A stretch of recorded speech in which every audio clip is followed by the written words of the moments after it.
Assalamualaikum warahmatullahi wabarakatuh. Halo semuanya, kenalin aku Diva. Di video kali ini aku akan memberikan tutor bagaimana cara melakukan analisis regresi logistik data panel menggunakan aplikasi eViews. Oke, langsung aja ke videonya. Oke, yang pertama kita harus siapin data-data yang kita mau analisis dulu. Nah, di sini aku udah ada datanya nih teman-teman. Di sini aku pakai variabel KUA, AT, AS, ACS, up, dan ini maaf, aku salah ketik, ini harusnya adalah KA. Nah, oke. Kalau datanya udah siap, kita balik ke langkah selanjutnya, yaitu mempersiapkan eViews-nya. Aku masih sama, pakai eViews versi Student Lite, jadi caranya masih sama, kita klik Create a New eViews Work File. Nah, nanti tunggu sampai muncul seperti di layar. Nah, kalau udah, ini kita isi berdasarkan data yang kita punya. Jadi, kalau data aku nanti, ini kita pilih untuk work file struktur type-nya itu adalah balance panel, karena kita mau melakukan regresi logistik data panel. Nah, yang ini berdasarkan data kita. Kalau aku frekuensinya adalah annual, kemudian untuk start date atau tahun mulainya itu aku dimulai tahun 2009, kita ketik aja di sini 2009, kemudian akhir tahunnya itu aku di 2013. Jadi kita langsung ketik aja di 2013. Nah, number of section itu adalah jumlah data yang kita punya. Jumlah data yang aku punya di sini sebanyak 25. Kemudian untuk work file name ini di situ ada tanda kurung optional, berarti boleh kalian isi dan boleh juga kalian skip. Di sini aku mau isi, kita kasih nama logistik data panel. Oke, kita langsung klik OK aja atau kita klik enter. Nah, nanti akan muncul seperti ini. Sama seperti video-video sebelumnya, kita itu harus buat variabel-variabelnya. Caranya gimana? Caranya kita klik object, terus kita klik new object. Nah, di sini untuk type of object-nya kita pilih series. Nah, baru deh di name of object kita tulis variabel kita. Ini aku ada KUA tadi, terus kita langsung klik OK. Nah, udah muncul nih KUA. Nah, itu dilakukan ke semua variabel yang kita punya. Di sini aku buat dulu semua variabelnya ya. Oke, teman-teman, kalau kita udah bikin variabel-variabelnya, langkah selanjutnya yaitu kita masukin nilai-nilai data dari variabelnya. Caranya gimana? Contohnya di sini aku variabel AA. Kita klik 2 kali. Nah, nanti akan muncul seperti ini. Itu kita klik edit plus minus. Nah, kemudian tinggal kita copy paste aja nilai dari variabel KA. Nah, di sini aku copy.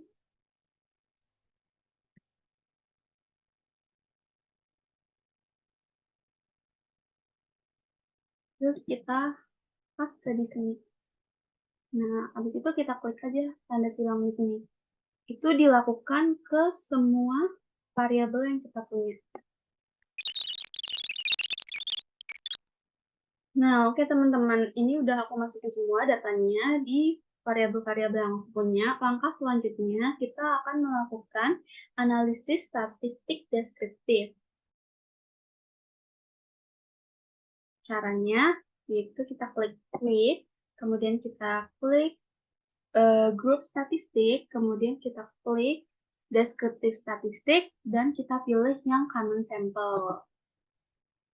Nah, ini kita masukin teman-teman variabel yang kita punya. Kita tadi punya KUK, AS, ACS, AP, AP, dan KA. Kalau sudah, kita klik OK. Nah, di sini akan muncul nih teman-teman.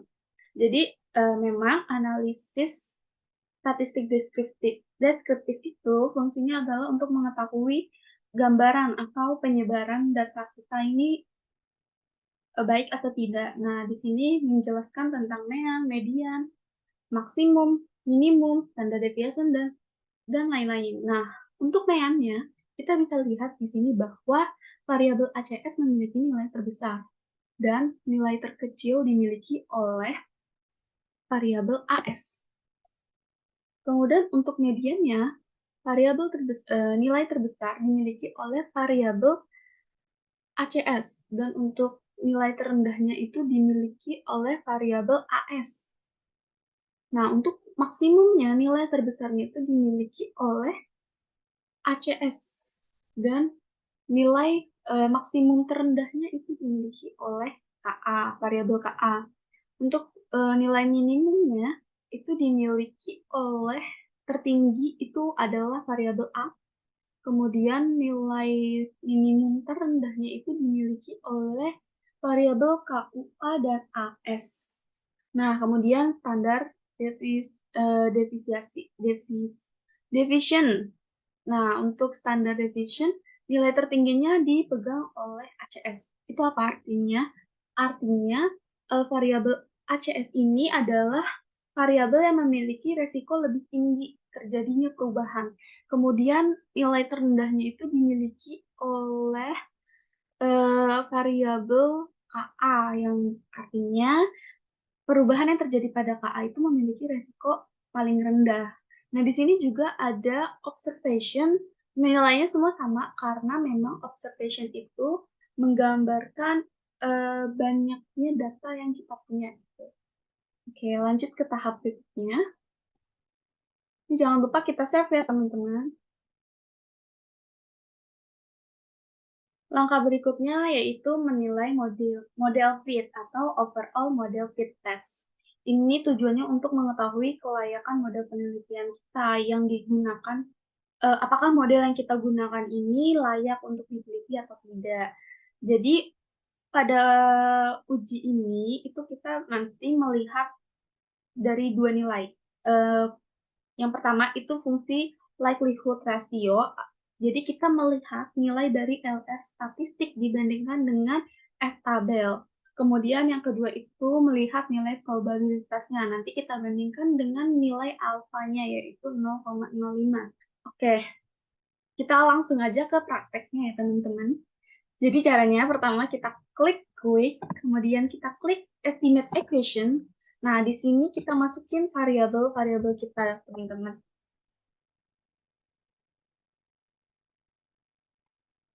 Dan jangan lupa masukin C, variabel C yang kita punya juga. Nah, untuk metodenya kita pilih binary choice. Nah, oke, langsung aja kita klik oke. Nah, di sini lihat nih teman-teman, ada namanya nilai LR statistik dan probabilitas LR statistik. Di sini nilai LR statistiknya itu adalah 23,10375. Kemudian untuk nilai probabilitas LR statistiknya 0,000322. Nah, kita kembali ke sudut pandang yang pertama berdasarkan fungsi likelihood ratio, di mana membandingkan nilai LR statistik dengan F-tabel. Oke, sebelum melakukan perbandingannya, aku mau ngasih tahu dulu, nilai F-tabel itu ditentukan berdasarkan uh, nilai tabel. Jadi ada nilai bakunya, teman-teman. Ada patokannya. Jadi kita hanya perlu mencari degree of freedom pertama dan degree of freedom kedua. Caranya untuk degree of freedom pertama itu adalah K dikurang 1. Nilai K di sini adalah 6. Kemudian untuk degree of freedom yang kedua itu adalah N dikurang K. N itu adalah data yang kita punya tadi berdasarkan observasi yang tadi, observation. Itu sebesar 125. Nah, tadi kan nilai K-nya itu 6. Berarti nilai degree of freedom yang kedua kita adalah 119. Nah, jadi kita udah punya degree of freedom yang pertama sebesar nilainya adalah 1. Kemudian untuk degree of freedom yang kedua itu nilainya adalah 119. Dan nilai alpha itu adalah 5%. Jadi nanti ada tabel patokan, kita lihat yang mana berapa nilai dari alpha 5%, degree of freedom 5, dan degree of freedom 2-nya itu adalah 119. Nah, untuk data aku, nilai dari tabel F-nya adalah 2,29050. Nah, langsung aja kita bandingin nilai F tabel yang kita punya dengan LR statistiknya. Kalau dilihat, nilai LR statistik kita adalah 23, sekian. Sedangkan nilai F tabel kita adalah 2,2 sekian. Itu artinya apa? Itu artinya LR statistik lebih besar dari F tabel. Nah, itu menandakan bahwa kita menghasilkan jawaban yaitu HA. HA apa tadi? Hipotesis HA berdasarkan sudut pandang fungsi likelihood ratio. Nah, HA tadi adalah menyatakan bahwa variabel X mempengaruhi variabel Y. Kemudian, oke.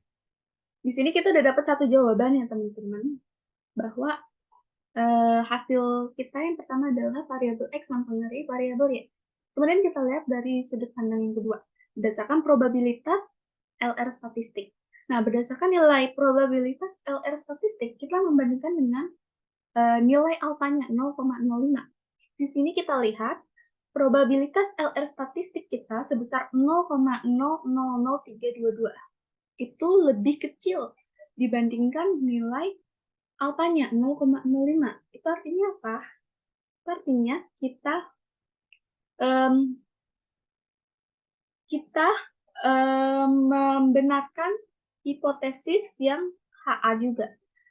HA itu apa? HA itu artinya X mempengaruhi variabel Y. Berarti berdasarkan dua sudut pandang itu, kita memperoleh hasil yang sama, bahwa variabel X mempengaruhi variabel Y.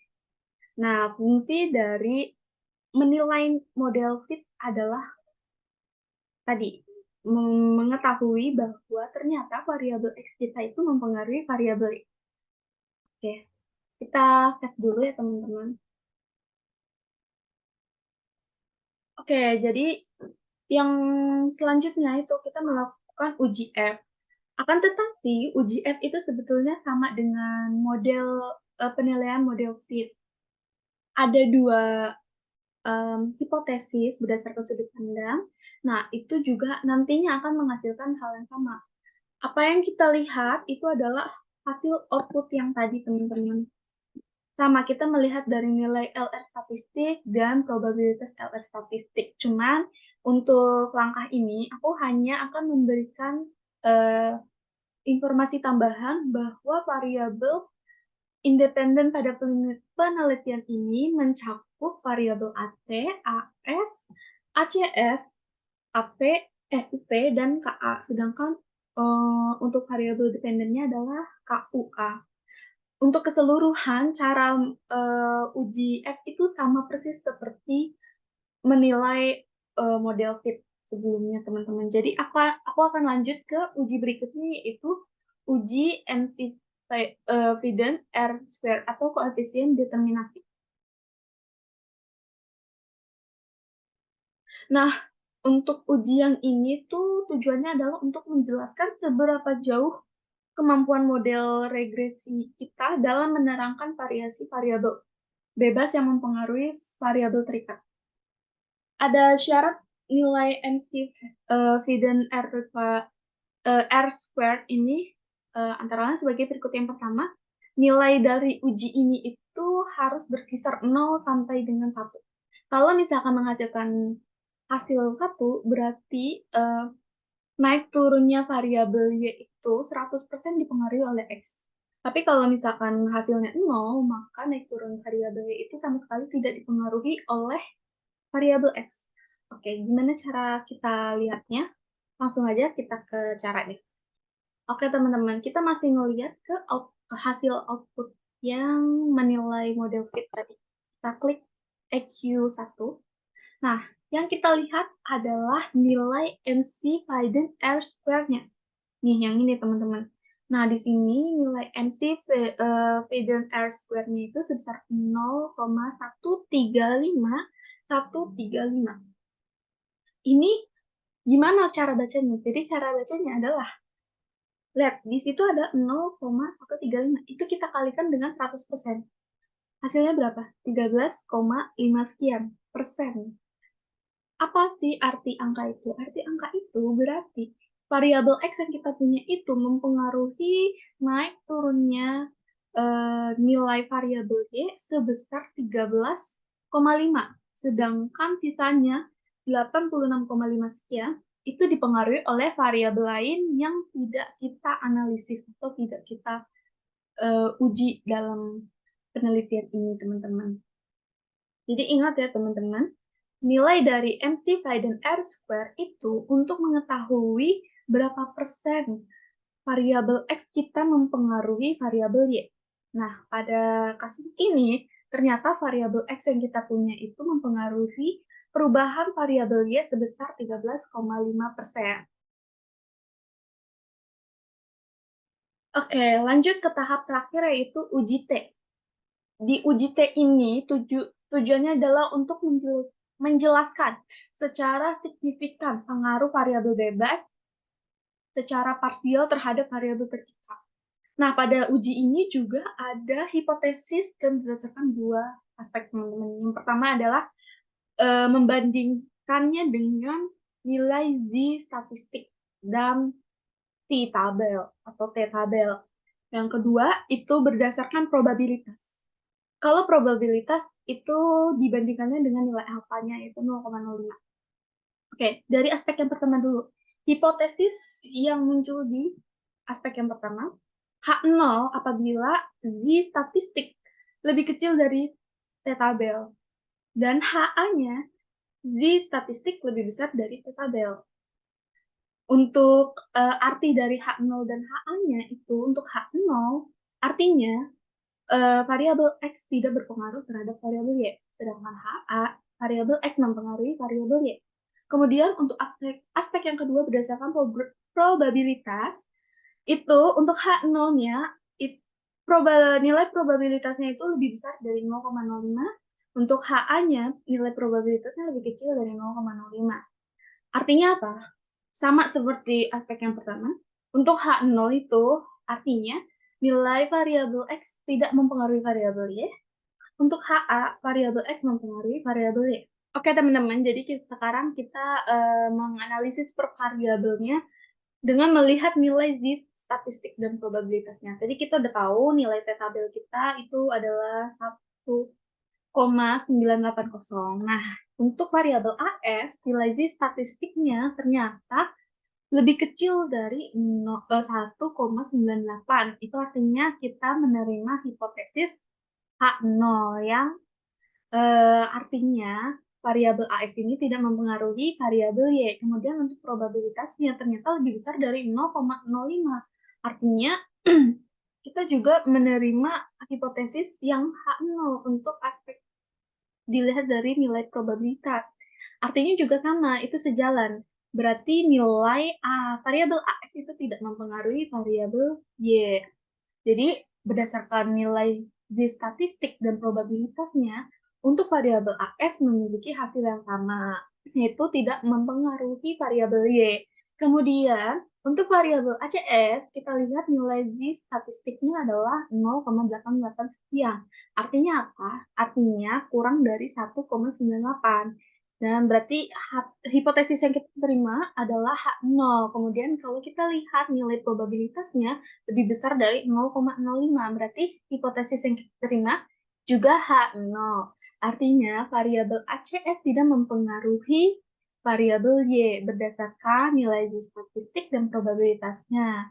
Begitu juga dengan variabel AT. Ternyata variabel AT juga di statistiknya lebih kecil dari T tabel.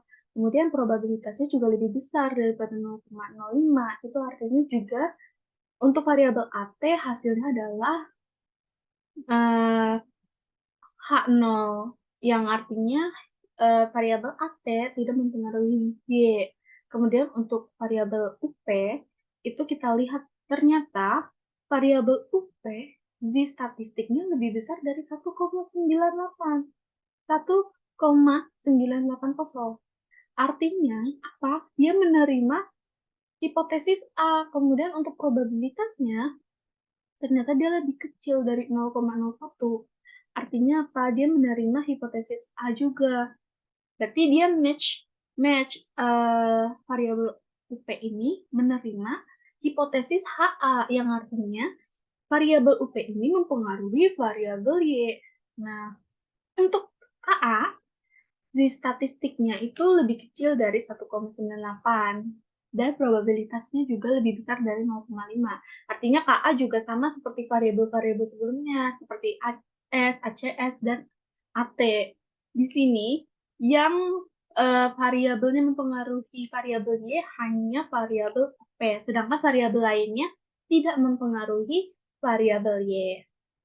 Oke, teman-teman. Jadi itu tadi teman-teman gimana cara melakukan analisis regresi logistik data panel. Jadi udah paham ya teman-teman bagaimana cara melakukan dan membaca hasil output dari analisis logistik ini. Oke, teman-teman. Em, Kalau gitu aku akhiri video hari ini. Dadah!